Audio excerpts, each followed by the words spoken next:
Assalamualaikum. Waalaikumsalam, Bu.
Silakan absen dulu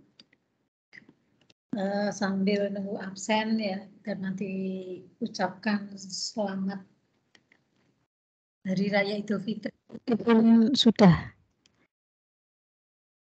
Sudah habis ya, sudah habis liburnya. Ya, karena suasananya masih Lebaran, jadi Bu Darmanti mohon dimaafkan jika selama bergaul selama 1 tahun ini ada salah atau khilaf ya. Ibu. Ibu. Mohon maaf lahir batin, Bu. Ya, sama-sama ya.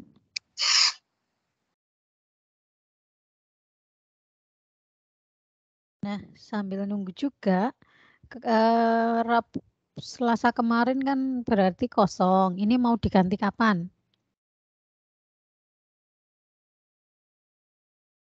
Sebetulnya belum tahu, Bu. Nanti kami diskusikan mungkin. Ya.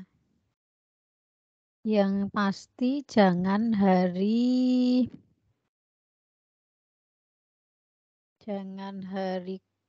Kamis siang. Kamis siang itu sudah mikrotek ya, Kamis jam 10.30. Jadi kalau Kamis pagi bisa. Kemudian Jumat juga enggak bisa. Jumat jam 11 sampai jam 1 ada kuliah kalau Jumat pagi bisa.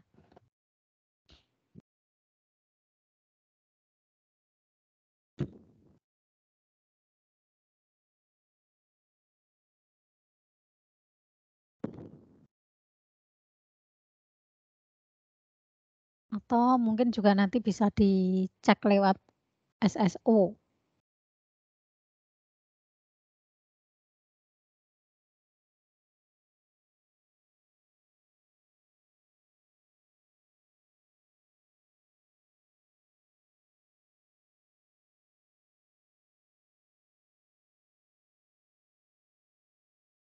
Baik, kita mulai saja.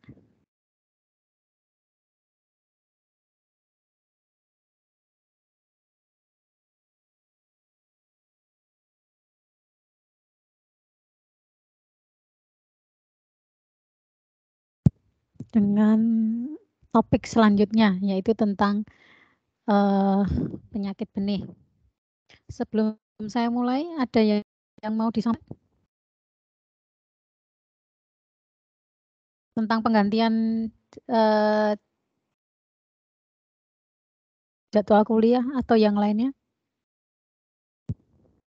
Tidak ada? Kalau enggak Belum, ada, Bu. belum ya. Nah, ini untuk penggantian kuliah nanti saya tunggu biar bisa segera diajukan pemindahannya. Oke, kita lanjutkan ke penyakit benih. Kemarin yang terakhir apa ya? Sudah 2 minggu jadi lupa bentar nanti. Terakhir apa?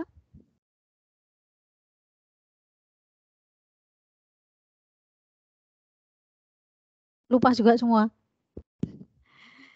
Oke, kita ke penyakit benih, maksudnya adalah penyakit yang menyerang atau dibawa oleh benih. Terakhir itu, Bu. Apa? Pengemasan. Pengemasan ya. Ini kok enggak bisa diklik ngapa? Oh enggak. Oke, ya. Jadi benih itu perlu sehat ya, karena kualitas benih nanti kaitannya dengan sertifikasi benih ya. Jadi benih yang sehat, benih yang dikatakan sehat itu kaitan lepas dari apakah ini viabilitasnya tingkat viabilitasnya, tetapi di sini benih sehat di sini maksudnya adalah benih yang bebas dari patogen. Ya. Patogennya di mana? Ya patogen yang dibawa oleh benih. Patogen yang dibawa oleh benih yang nantinya itu tidak hanya akan berakibat atau berdampak pada benih itu sendiri, tetapi juga pada bibit yang nanti dihasilkan atau ketika benih itu berkecambah. Nah, kemudian apa itu yang termasuk patogen di sini bisa bakteri ya, bisa cendawan atau jamur ya. Kemudian bisa juga virus. Kemudian bisa juga nematoda. Nah, itu. Di patogen itu adalah organisme yang dapat menyebabkan kerugian atau kerusakan pada inang. Inangnya siapa? Ya inangnya dalam hal ini adalah benih itu sendiri. Gitu. Nah, kalau patogenitas itu kemampuan suatu patogen untuk menimbulkan penyakit pada inangnya. Ada patogen yang patogenitasnya itu tidak begitu tinggi, itu ada yang sangat luar biasa merusak seperti itu. Tergantung dari jenis patogennya. Bakteri ya bakteri apa, cendawan apa seperti itu. Kemudian penyakit yang disebabkan oleh patogen-patogen tadi, baik bakteri, cendawan, virus, nematoda dan sebagainya, itu dapat terjadi pada kecambah yang nanti dihasilkan oleh benih itu sendiri. Selain juga akan merusak. Kemudian juga akan berakibat pada tanaman muda dan tanaman dewasa yang dihasilkan atau dari benih itu sendiri. Jadi kalau kita memperhatikan atau mengkaji pertumbuhan dari generasi baru dari yang dihasilkan oleh benih, yang pertama benih itu akan berkecambah. Jadi nanti mungkin yang sudah penelitian tentang kecambah itu tahu ya. Jadi ada proses perkecambahan, jadi proses sampai munculnya radikula biasanya seperti itu. Kemudian pertumbuhan kecambah. Nah ini pertumbuhan kecambah biasanya ada yang membedakan antara pertumbuhan awal dan pertumbuhan awal kecambah dan pertumbuhan tanaman muda. Jadi ada kemudian tanaman muda sampai tanaman dewasa. Jadi patogen yang dibawa oleh benih tadi akibatnya itu sampai nanti tanaman itu dewasa, bahkan sampai nanti mempengaruhi produktivitas dari tanaman yang dihasilkan.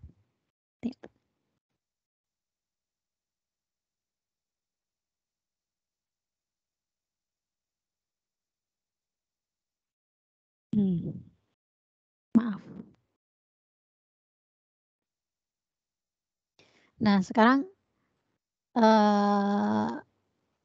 kajian tentang patogen pada benih disebut patologi benih. Ini mempelajari tentang penyakit dan patogen tanaman yang dibawa oleh benih. Jadi yang menyerangnya atau munculnya itu ada pada tanaman yang mana patogennya itu tadi atau penyakitnya tadi yang membawa atau dibawa sejak dari dalam bentuk benih atau biji. Kemudian mengkaji tentang penyakit tanaman yang menular melalui benih. Ya, jadi penyakit ditularkan dari satu tanaman ke tanaman lain itu bisa melalui benih. Baik benih yang dihasilkan oleh tanaman itu sendiri atau kemudian benih yang dihasilkan itu nanti akan menulari benih yang lain. Seperti itu. Kemudian juga mengkaji tentang mekanisme penyebaran dan faktor-faktor yang mempengaruhi penyebaran penyakit dari yang dibawa oleh benih itu sendiri. Dan yang terakhir itu tentang teknik pengamatan dan pengendalian penyakit benih. Pengamatan di sini menentukan apakah suatu benih itu sehat atau tidak, dianggap sehat atau tidak, atau ada patogen atau tidak. Ini pengamatannya. Kemudian setelah itu pengendalian penyakit benih itu seperti apa? Itu yang dipelajari dalam patologi benih. Kemudian patogen itu dapat dibawa oleh benih karena terinfeksi atau terkontaminasi pada permukaan benih. Jadi patogen itu dapat dibawa oleh benih itu patogennya itu ada kemungkinan pertama ada di permukaan benih itu. Misalnya benih padi gitu ya. Ya berarti ada di kulit padinya itu. Spora-spora cendawan misalnya itu nempel di kulit dari atau permukaan benih itu. Kemudian patogen yang dibawa oleh benih itu menjadi aktif segera setelah benih itu disebar atau disemai. Ya, kemudian benih busuk sebelum atau sesudah berkecambah. Itu. Ya. Kemudian ada dua macam, seed-borne patogen dan seed-borne disease. Jadi kalau seed-borne patogen itu patogen yang terbawa oleh benih. Kalau disease berarti penyakit yang terbawa oleh benih. Jadi setiap patogen penyebab infeksi yang berasosiasi dengan benih dan mempunyai potensi menyebabkan penyakit. Kalau semua penyakit yang disebabkan oleh patogen yang terbawa benih ini bisa berada di permukaan tadi ya, ada di permukaan. Bisa juga sebenarnya patogen itu ada di dalam benih atau terbawa bersama benih. Gitu. Itu penyakitnya. Nah, kemudian mengapa sih penyakit benih itu dianggap penting sehingga perlu dibahas khusus? Pertama karena menurunkan hasil. Menurunkan hasil apa? Ya menurunkan hasil ketika benih itu ditanam. Ketika benih itu disemai, kemudian menjadi tanaman muda, menjadi tanaman dewasa. Nah itu ternyata penyakit benih itu dampaknya sampai ke produktivitas itu. Nah ini beberapa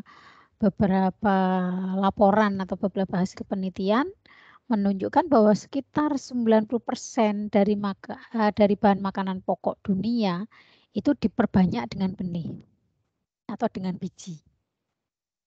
Nah, sehingga kenapa itu penyakit benih itu menjadi sangat penting karena hampir 90% itu makanannya itu diproduksi atau diperbanyak dari benih ini. Kemudian karena ini memakai biji atau tergantung dengan biji atau benih. Nah, padahal benih atau biji ini mempunyai potensi untuk diinfeksi oleh patogen. Nah, ini contoh penyakit pada benih yang cukup penting. Yang pertama adalah penyakit blast pada padi.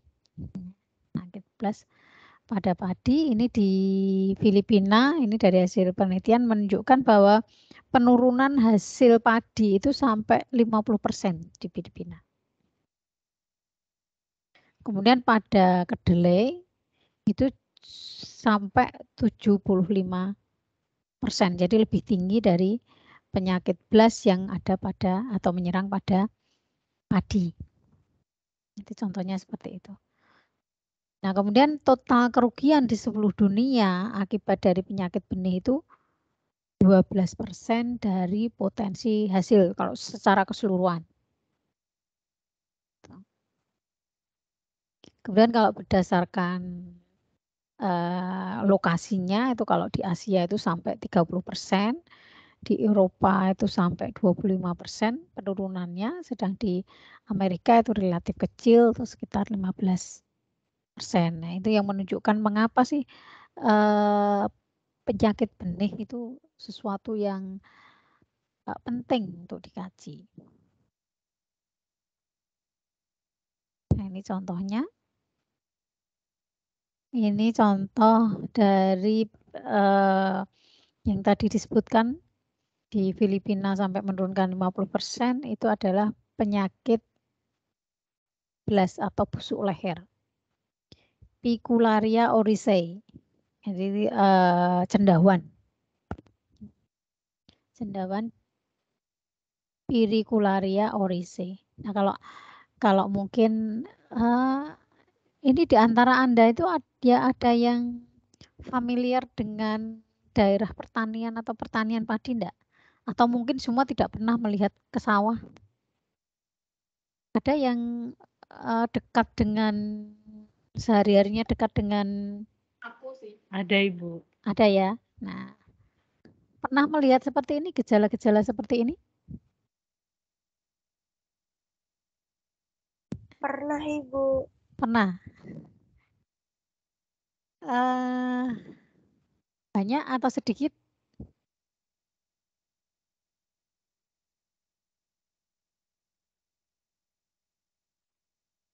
Pernah melihat di mana, Mbak?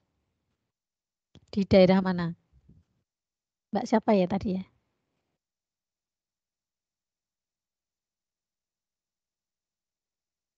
Di sawah, Ibu. Di sawah di daerah mana, Mbak? Daerah Blora. Daerah Blora, ya. Kalau pas ada serangan seperti ini ya mungkin kalau bukan orang tuanya bukan petani mungkin ya enggak begitu memperhatikan ya, mungkin kalau orang tuanya petani ada keluhan maupun panennya turun dan sebagainya. Nah, itu mungkin disebabkan antara lain karena ini penyakit blast yang disebutkan oleh cendawan Picularia oryzae. Ini wujudnya adalah seperti ini.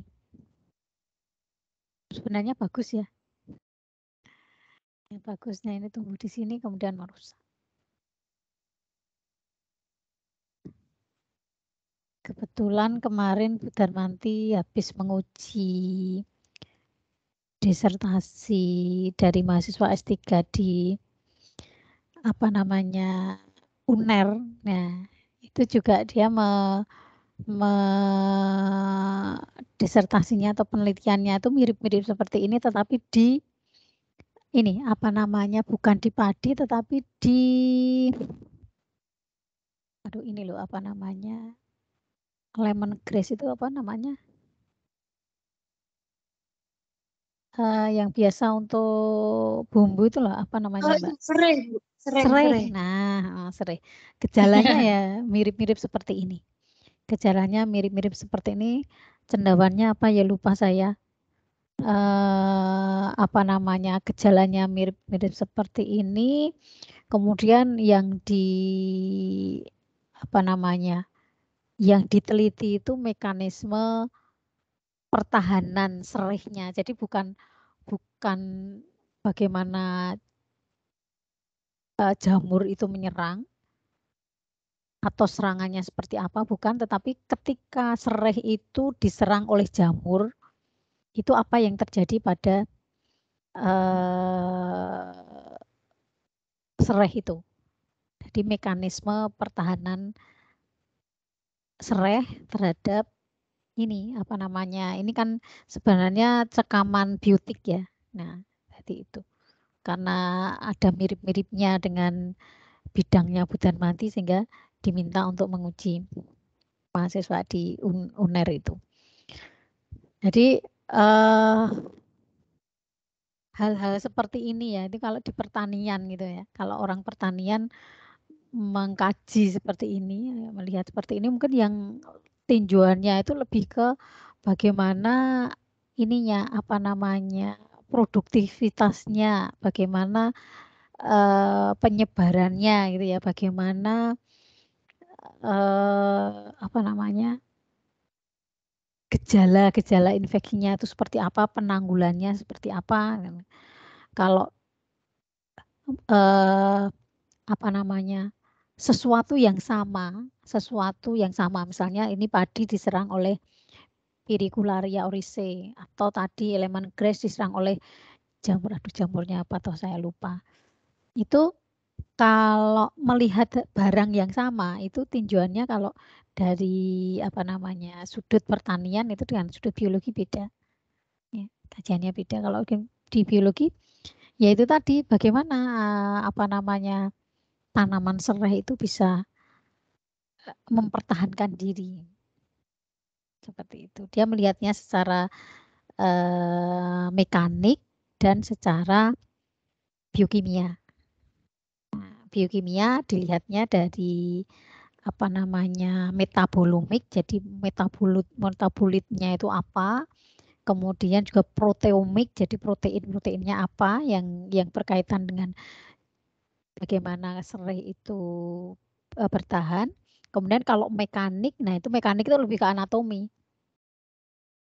Cuma di UNER kelihatannya atau mungkin saya enggak tahu ya di sana kajian tentang anatominya kok sepertinya apa namanya kalau menurut saya kok kurang gitu. Jadi kalau sebenarnya itu hampir saling terkait ya. Karena kalau kaitannya dengan mekanik itu kalau tanaman itu kan mesti kaitannya dengan dinding sel. Nah, bagaimana dinding sel itu terbentuk atau bagaimana cara tanaman itu mempertahankan dirinya atau membatasi perkembangan dari hifa-hifa jamur tadi agar tidak menyebar. Caranya bagaimana? Caranya adalah dengan apa namanya meningkatkan mekaniknya, meningkatkan kekuatan dari dinding selnya. Nah, dinding sel itu kan terbentuknya dari pektin, lignin dan sebagainya ya. Masih ingat mungkin selulosa, hemiselulosa, tapi kalau masalah kekuatan mekanik kan berarti lignin pektin. Nah, lignin pektin kan sebenarnya fenol kompleks. Nah, fenol kompleks, nah fenolnya apa itu dipelajari tadi dibahas di metabolomiknya itu. Nah, seperti itu sebagai gambaran. Ini Bu Darmanti teknologi benih kok ngomongnya sampai ke sana. Nah, mungkin Anda berpikir seperti itu. Nah, itu untuk membuka wawasan Anda aja. Seperti itu ya. Ini mirip-mirip pada serai, tapi kalau pada serai itu sebutannya bukan belas apa ya lupa saya gitu. Kalau terus lupa istilah-istilah. Maklum sudah semakin tua. Nah, itu kadang-kadang apa yang dipikirkan dengan yang diucapkan kadang-kadang agak geseh juga. Itu ya. Jadi mohon maaf kalau Bu Darmanti apa namanya? Kadang-kadang mau ngomong apa, keliru apa kayak gitu. Ya. Nah, ini dari apa namanya? Brosur ya, brosur tentang penyakit BLAS atau disebut juga busuk leher. Itu disebabkan oleh sendawan dan Pyricularia oryzae tadi, kemudian ditularkannya melalui angin. Jadi mungkin spora-sporanya itu terbawa, kemudian terbawa angin, kemudian menempel di daun-daun yang lain. Nah, itu sebagai dispersal, sebagai penyebaran. Kemudian penyakit ini menyerang tanaman padi pada berbagai umur dan bagian tanaman.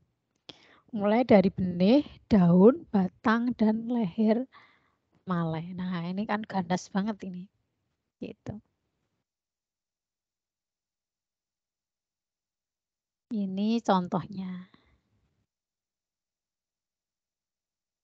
Nah, itu contoh dari patogen tadi. Kemudian kerugian akibat patogen yang dibawa oleh benih. Jadi yang patogennya itu tuh yang membawa adalah benih. Yang nanti itu akan menyerang atau merugikan tanaman. Ya, pertama adalah benihnya menjadi busuk. Kalau benihnya busuk ya, Anda misalnya beli benih yang tidak tersertifikasi, ternyata membawa apa namanya patogen.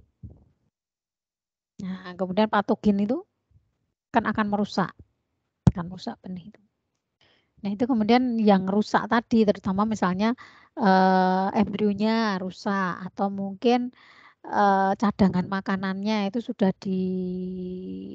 degradasi atau sudah dipakai oleh patogen tadi untuk tumbuh, untuk sebagai sumber makanannya. Nah, ini kemudian hal itu menyebabkan benih yang nanti berkecambah itu akan turun. Jadi viabilitasnya turun.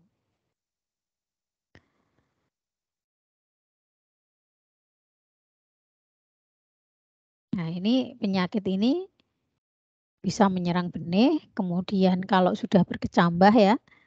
Nah, ini kalau pada benih, kemudian itu berkecambah ini apa namanya? Di pangkal ini busuk. Nah, ini sebenarnya sering terjadi juga. Semula mungkin mengiranya, oh itu mungkin dimakan kicot. Nah, saya pikirnya dulu juga seperti itu. Kalau misalnya ini nanam ini loh terutama.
Halo, bisa connect enggak?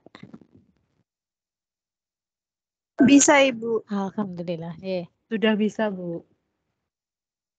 Ya, itu saya coba pakai kabel.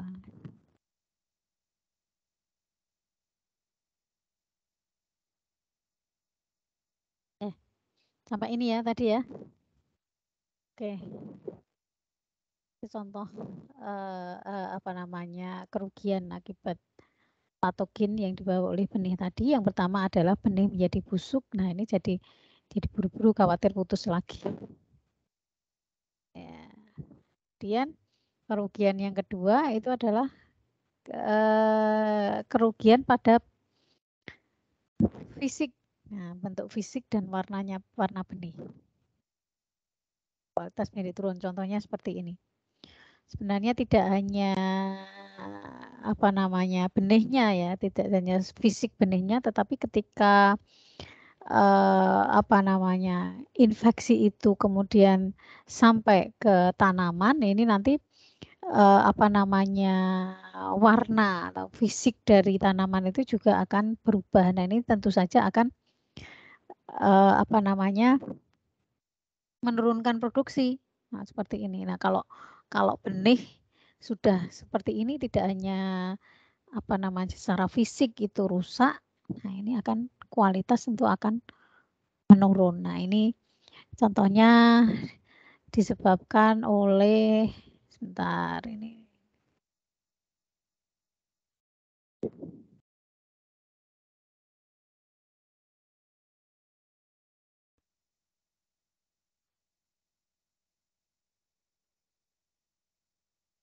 Disebabkan oleh cendawan yang lain, Cercospora ya, seperti ini. Warnanya akan secara fisik benih itu akan rusak.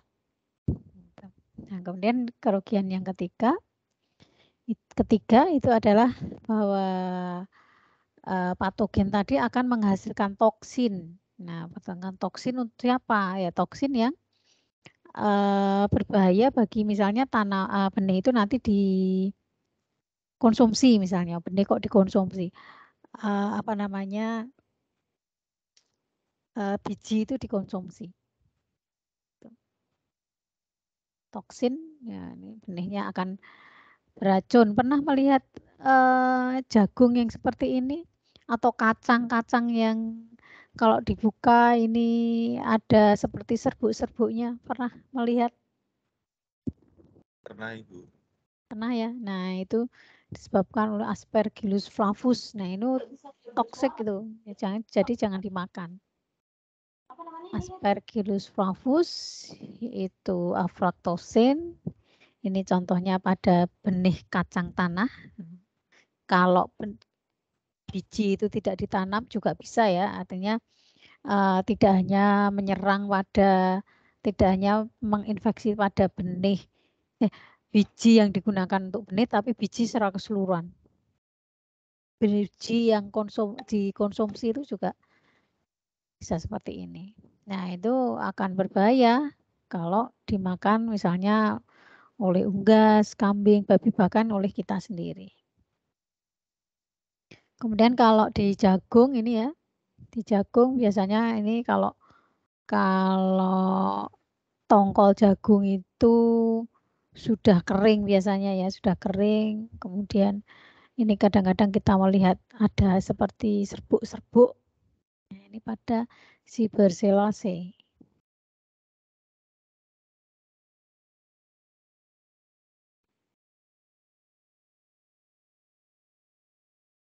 Halo, masih bisa mendengar?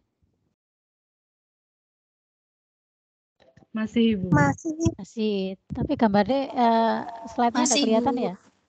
Slide-nya kelihatan enggak? Hilang, Ibu. Hilang. Ya. Bisa sekarang? Sudah, Bu. Sudah. Nah, ini enggak tahu ini sudah pakai kabel. Biasanya kalau pakai kabel itu stabil, ini kok masih putus-putus.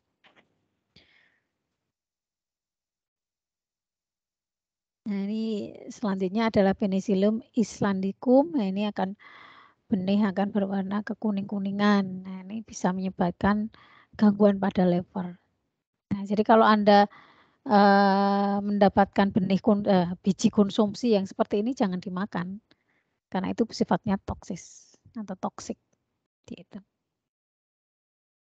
Itu kerugiannya. Nah, kemudian sini mekanisme pemindahan patogen melalui benih. Jadi patogen itu dipindahkan dari satu inang ke inang lain dengan perantaraan atau melalui benih. Yang pertama itu patogen terbawa secara bebas pada benih tanaman inang, tetapi tidak melakukan serangan. Artinya bisa patogen itu terbawa oleh benih, tetapi dia sendiri tidak, patogen sendiri itu tidak merusak atau tidak mengganggu benih. Jadi ngendon aja di situ. Nanti kalau ditanam atau dikecambahkan, dia akan berakibat pada kualitas tanaman. Nah, kemudian patogen bisa terbawa secara pasif pada permukaan benih tanaman inang. Ya, benih tanaman inang. Jadi ada di permukaan tadi, tapi tidak di dalamnya. Kemudian bisa patogen masuk ke dalam benih dan berada di jaringan benih tanaman inang sebagai suatu struktur atau fruiting structure. Jadi ini tidak hanya sekedar di dalam kulitnya, tetapi dia ngendonnya itu di dalam struktur benih itu. Bisa jadi dia itu nempelnya di endosperm, bisa jadi dia sembunyinya itu ada di dekat atau di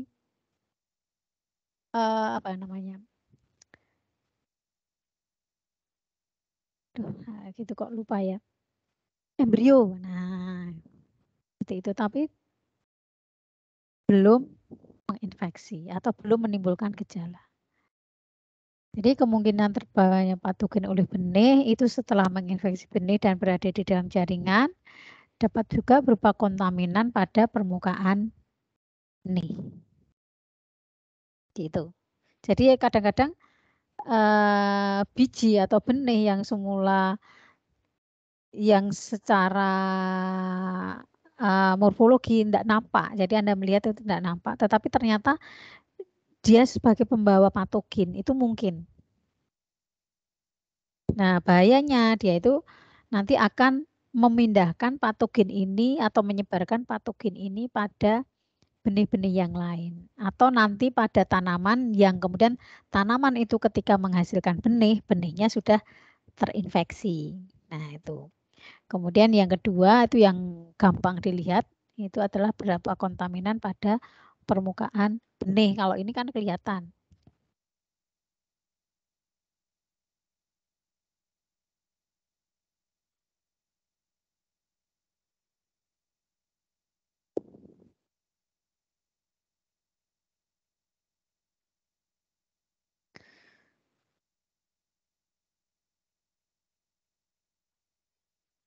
Kemungkinan sumber inokulum. Nah, inokulumnya sebagai apa?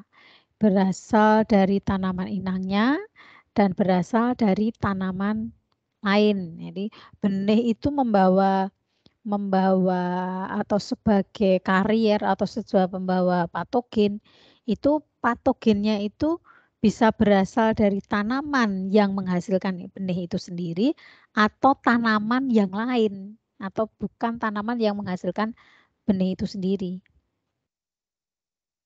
Itu, jadi ada dua kemungkinan.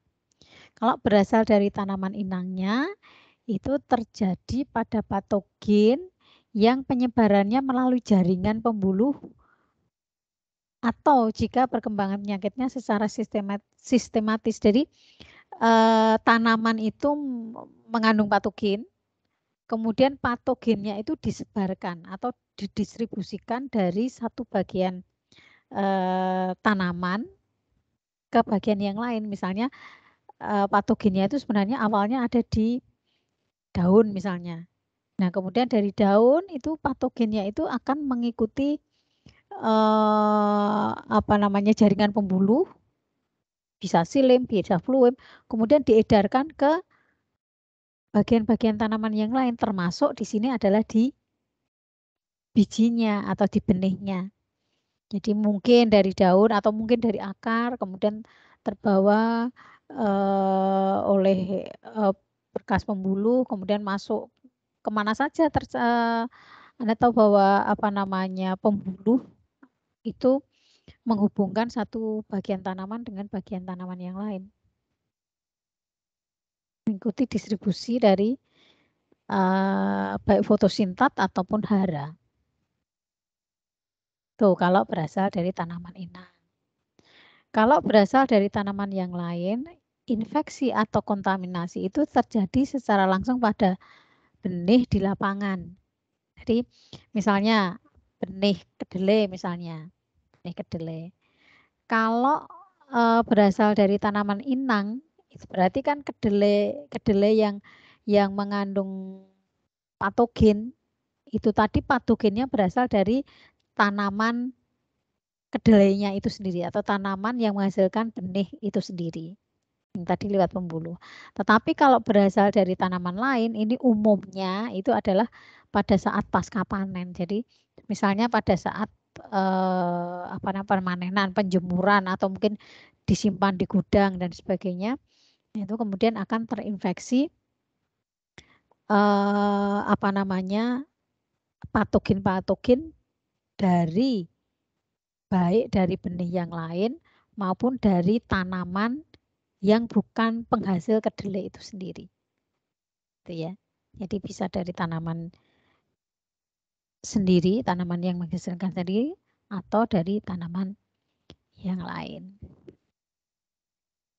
Nah, kemudian tipe pemindahan patogen melalui benih.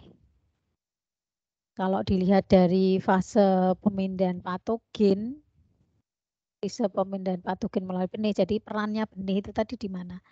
Itu bisa transfer dari tanaman ke benih tadi. Semula yang terinfeksi itu tanamannya, kemudian ditularkan ke benihnya. Jadi ini tanaman ke benih. Bisa juga transfer dari benih ke benih. Ya, jadi misalnya satu benih sudah terinfeksi patogen, kemudian ketika pada saat pemanenan, pada saat pasca panen, pada saat penyimpanan misalnya itu kemudian diturunkan ke benih yang lain. Baik itu benih sejenis atau mungkin juga benih yang tidak sejenis kalau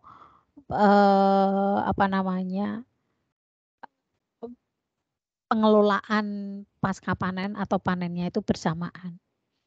Misalnya apa? Misalnya tadi patogen pada benih kedelai misalnya. Bisa jadi ini kalau bisa ditularkan ke benih padi misalnya, jika itu pengelolaannya itu atau pengelolaan di sini dalam arti misalnya penjemuran, kemudian penyimpanan itu di tempat yang berdekatan. Sehingga kalau mungkin masih ingat kemarin pada saat kita mendiskusikan tentang pengeringan, itu sebaiknya kan tidak dicampur antara benih-benih yang berbeda. Ya. Kemudian transfer dari benih ke tanaman. Nah, dari benih ke tanaman ya tadi misalnya bisa jadi benih itu sudah membawa patogen, kemudian ketika benih itu ditanam, jadi patogen itu berpindah dari atau tetap ada atau tetap hidup ketika benih itu menjadi tanaman. Bisa seperti itu. Atau bisa juga langsung benih kemudian ke tanaman yang lain. Itu bisa. Nah, kemudian yang keempat bisa patogen itu menetap di lapangan. Kemudian di lapangan itu terjadi transfer patogen dari lingkungan. Lapangan itu mungkin bisa diartikan atau diganti dengan istilah lingkungan ya. Patogen sudah ada di lingkungan, kemudian ketika misalnya di tanah itu ya, misalnya di tanah. Kemudian ketika lahan itu ditanami tanaman tertentu atau disemaikan benih, kemudian jadi tanaman. Nah, patogen dari lingkungan tadi bisa kemudian menginfeksi baik benih yang belum berkecambah misalnya sedang dikecambahkan atau sampai kemudian menjadi tanaman. Seperti itu. Nah, ini mungkin Bu Darmanti pernah cerita ketika saya nanam apa namanya, tapi bukan biji ya, tapi dari langsung ke tanaman. Tin ya, impor dari Melbourne. Mungkin karena belum beradaptasi dengan lingkungan mikro tanah di sini. Ketika apa namanya sudah mulai semai gitu ya, kadang-kadang sudah mulai semai. Kemudian tiba-tiba saja daun-daun dari tanaman itu jadi kering. Keringnya itu bukan kering layu itu bukan, tetapi benar-benar kering seperti tanah daun yang dijemur. Jadi kalau diremes gitu kering benar-benar hancur gitu loh. Nah, itu ketika saya cabut ininya tanamannya ternyata di akarnya itu banyak putih-putih itu jamur. Nah, itu kan berarti apa? Berarti itu terjadi pemindahan patogen dari lingkungan ke tanaman.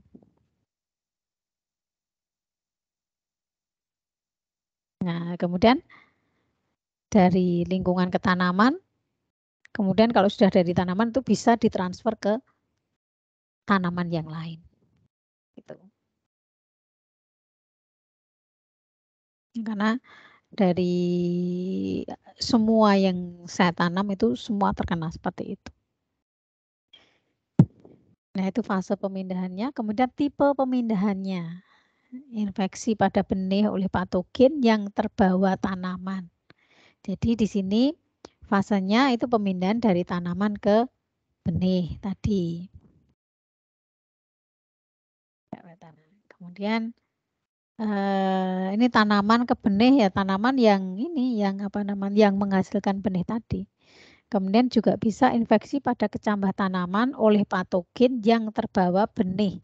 Jadi benihnya itu sebenarnya sudah membawa patogen tetapi masih dorman mungkin. Nah, ketika berkecambah dia akan menyerang kecambah itu. Jadi terjadi transfer dari benih ke tanaman. Kemudian bisa juga pemindahan patogen dari benih ke benih lainnya.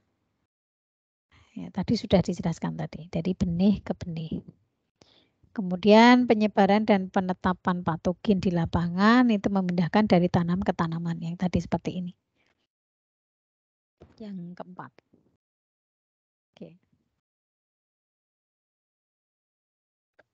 Nah, kemudian vektor dan pembawa patogen. Vektor itu apa? Pembawa itu apa? Jadi penyebaran patogen itu dapat pula terjadi dengan perantaraan vektor. Kalau tadi kan langsung ya dari benih ke benih, dari tanaman ke benih atau dari benih ke tanaman gitu ya. Langsung apakah itu lewat pembuluh ataukah itu langsung seperti ini. Jadi sekarang perantaraannya itu apa?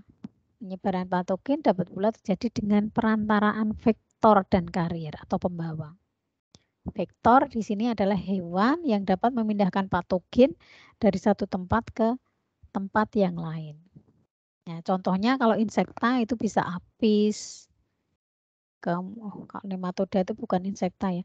Kemudian bisa juga nematoda. Nematoda itu kayak cacing-cacing gini. Pernah melihat kutu-kutu ini? Nah, kutu-kutu ini kan sebenarnya bersimbiosis dengan patogen yang lain, memindah-mindahkan. Nah, kalau nematoda ini banyak di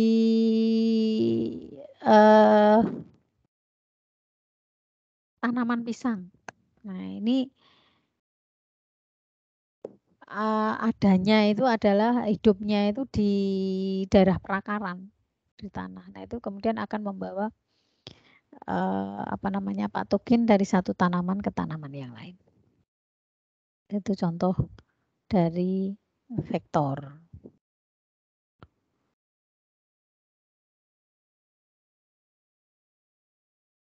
Apakah masih bisa didengar suara Bu Darmanti? Masih, Bu. Masih ya. Saya khawatir Masih, putus Ibu. lagi. Nggih. Nanti kalau putus ya udah. Kalau karier atau pembawa itu agen penyebar atau pemindah patogen secara pasif. Kalau tadi kan dia bergerak ya karena makhluk hidup. Nah, kemudian angin tadi seperti cendawan apa tadi? Nah, itu bisa terbawa sporanya. Kemudian menular ke tanaman yang lain, kemudian dari tanaman itu bisa ditularkan ke benihnya. Kemudian manusia juga bisa secara tidak sadar itu membawa benih yang mengandung patogen ke daerah atau negara lain ya. Jadi mungkin nah ini seringkali apa namanya mungkin tidak dengan sengaja.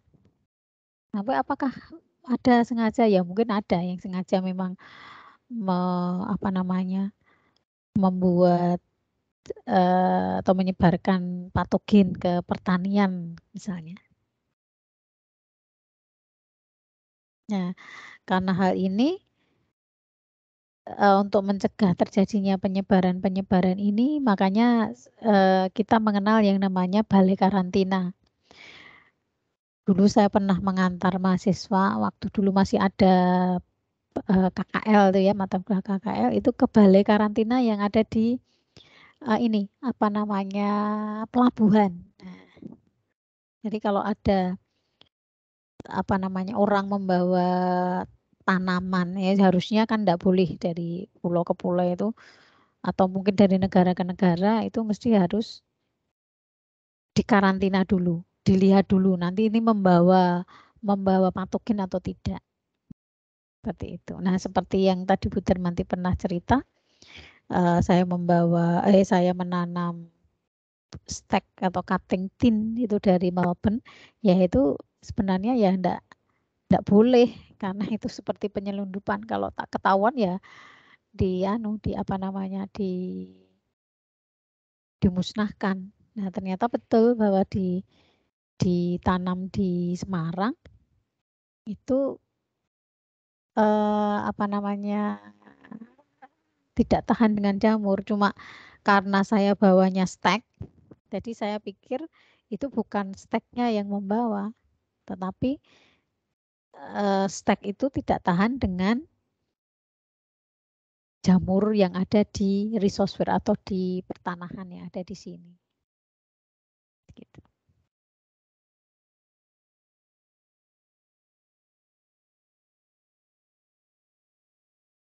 Ya, kemudian faktor-faktor yang mempengaruhi patogen pada benih itu bisa lingkungan. Nah, lingkungan di sini bisa temperatur misalnya.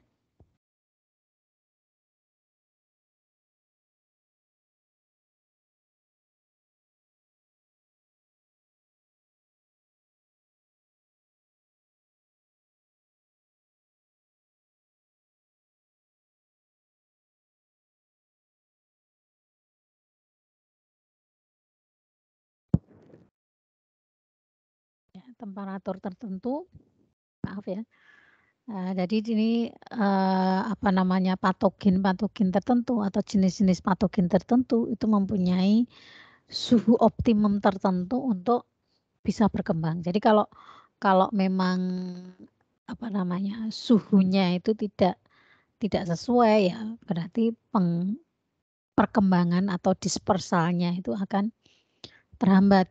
Nah, artinya infeksi ke benih atau tanaman yang lain juga akan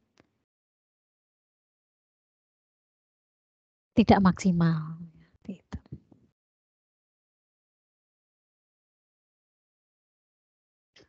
Kemudian juga lamanya daya hidup patogen. Dan patogen itu tidak punya masa hidup tertentu. Jadi kalau sudah melebihi itu ya artinya tidak bisa menyebar atau tidak bisa menginfeksi.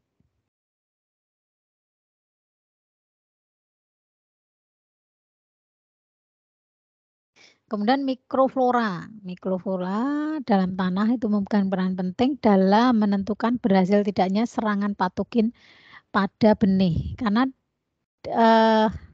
apa namanya, patogen ini nanti juga akan berinteraksi dengan mikroflora. Boleh jadi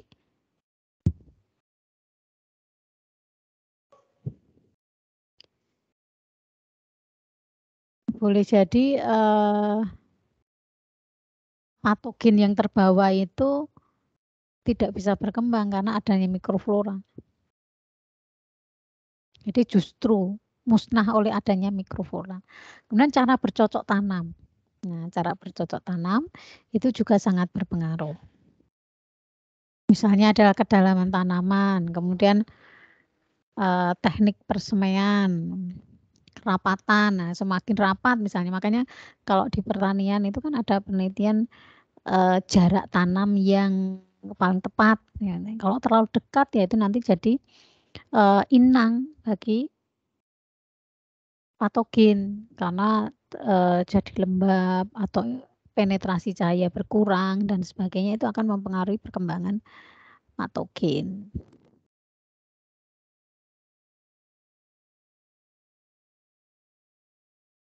Kemudian waktu tanam. Nah, waktu tanam itu misalnya apakah serentak atau ini apa namanya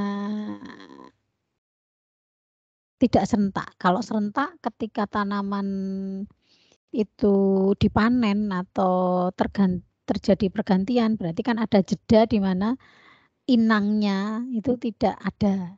Jadi itu bisa memutus siklus dari patogen itu.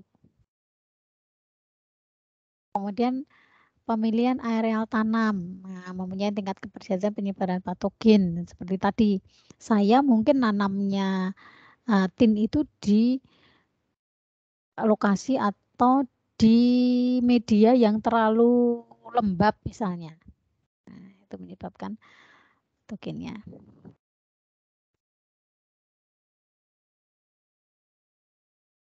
Kemudian jasa ternik yang terbawa oleh benih, di mana jasa ternik dari golongan cendawan, bakteri, nematoda, virus itu dapat terbawa oleh benih. Jasa ternik maksudnya patogen tadi.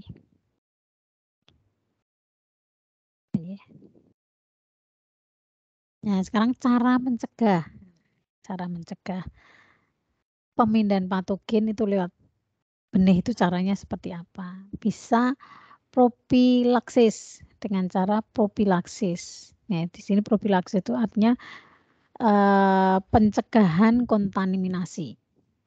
Pencegahan terjadinya kontaminasi. Ya, infeksi patogen atau kondisi lingkungan yang dapat menguntungkan perkembangan patogen dan penyakit. Di sini dengan cara exclusion, bisa dengan cara evasion.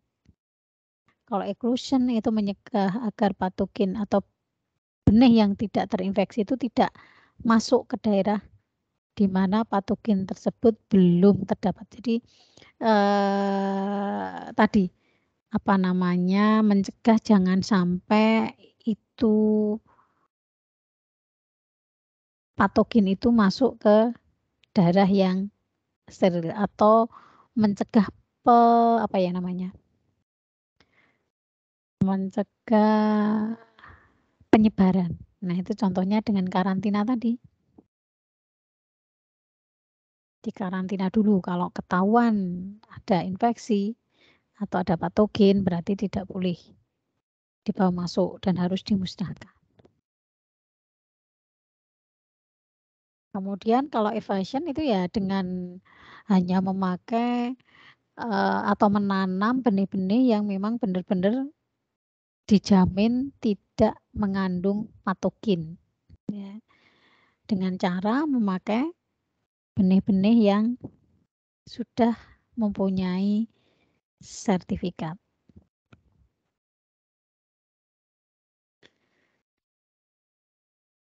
Nah, cara kedua adalah dengan eradikasi. eradikasi itu adalah cara untuk mengeliminir patogen dari benih setelah patogen diketahui terdapat di dalam benih. Caranya adalah dengan rotasi tanaman. Jadi jangan menanam tanaman yang sama terus, karena apa? Karena sama terus berarti inangnya ada terus, padi terus. Nah, nanti inangnya itu patogennya itu akan berpindah dari generasi padi yang satu ke generasi yang lain. Maka itu siklusnya itu harus diputus ya, dengan rotasi. Misalnya sekarang nanam padi, kemudian palawija. Nah, ketika nanam palawija tidak ada padi, berarti kan patogen-patogen yang inangnya itu padi itu dengan sendirinya akan hilang karena tidak ada inangnya. Tidak ada tempat untuk hidupnya. Kita tahu bahwa tadi diketahui bahwa patogen itu mempunyai lama hidup tertentu. Kalau tidak ada ininya berarti tidak ada inangnya, tidak terjadi siklus. Ya. Jadi rotasi tanaman misalnya padi dan palawija itu sebenarnya secara tidak langsung bisa memutus siklus hidup dari patogen. Meskipun sebenarnya awalnya itu adalah untuk menyesuaikan dengan penyediaan air. Kalau pas kemarau biasanya ya awal musim kemarau itu tidak menanam padi tetapi menanam palawija. Kemudian dengan sanitasi.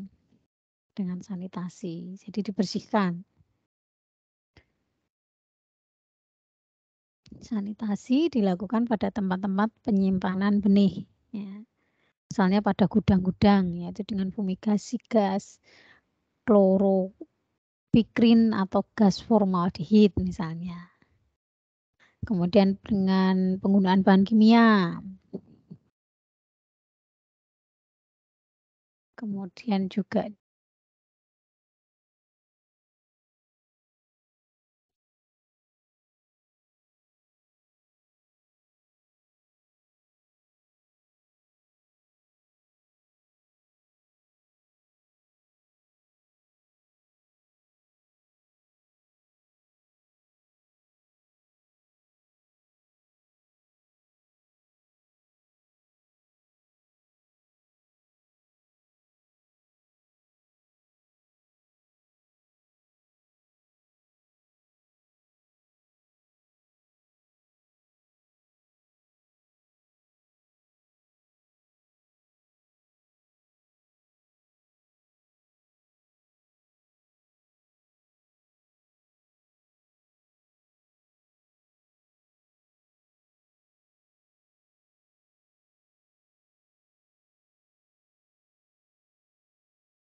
Halo teman-teman, ini meet-nya bisa diakhiri saja ya, bisa keluar karena Bu Darmanti kesulitan jaringan lagi. Untuk materinya nanti akan dikirim saja di kolon. Makasih teman-teman. Oh ya, untuk yang belum absen, oke. Untuk yang belum absen bisa list di grup ya, nanti biar disampaikan sama Mbak Formatnya ke Ibu Darmanti. Terima kasih. Iya. Terima kasih, Het.